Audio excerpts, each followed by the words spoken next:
BPF दोलोआ बेबायदि भुवा आरो अपप्रचार खालामनाया गोदान बाथ्रा नङा आरो भुवा आरो अपप्रचारानो बिथांमोननि मेन टुल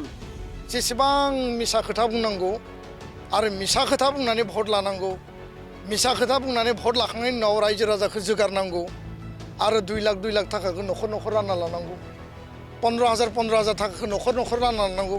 सोरनिबा मुङाव 2 लाख सोना होनानै 1,90,000 दिहुननानै लानांगौ सोरनिबा मोनखानाय जाखानाय अरुणोदय स्किमखौ दाननानै माने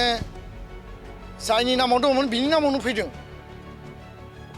एकाउन्ट नाम्बारखौ सोलायनानै नामखौ सोलायनानै गुबुननो होबाय बे जाबाय BPF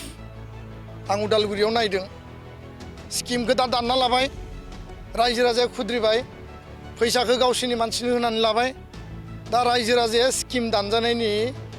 महिला उद्यमितायाव दानजानाय अरुणोदयाव दानजानाय 9,000 अरुणोदयनिफ्राय बन्सित जानायनि रागा जोंजोब्बाय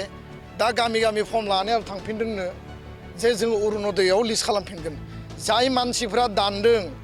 जाय मानसिफ्रा गोरिब गुन्द्रानि थाखा फैसाखौ जाख्ल'दों अन्याय खालामदों 1250 थाखा जोंनि बिमा बुरिया मोनो जोंनि आब'आ मोनो सोरबा जोंनि बृद्ध महिलाया मोनो सोरबा बिधवा महिलाया मोनो 1250 थाखाखौ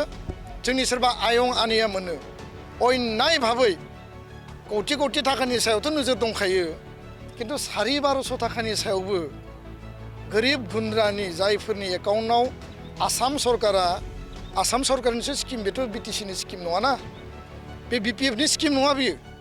बे आसाम सरकारनि स्किमखौ दिनै गोरिब गुन्द्रानि फैसाखौ नाम दाननानै कर्तन खालामनानै फैसाखौ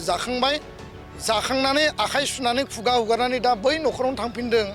बिथांमोननि कर्मिफ्रा जे माने जों अरुणोदयाव नाम सोफिनगोन नोंथांमोना बिथांमोन बायदि मानसिफोरखौ न'निफ्राय होसोहरनायानो बेटार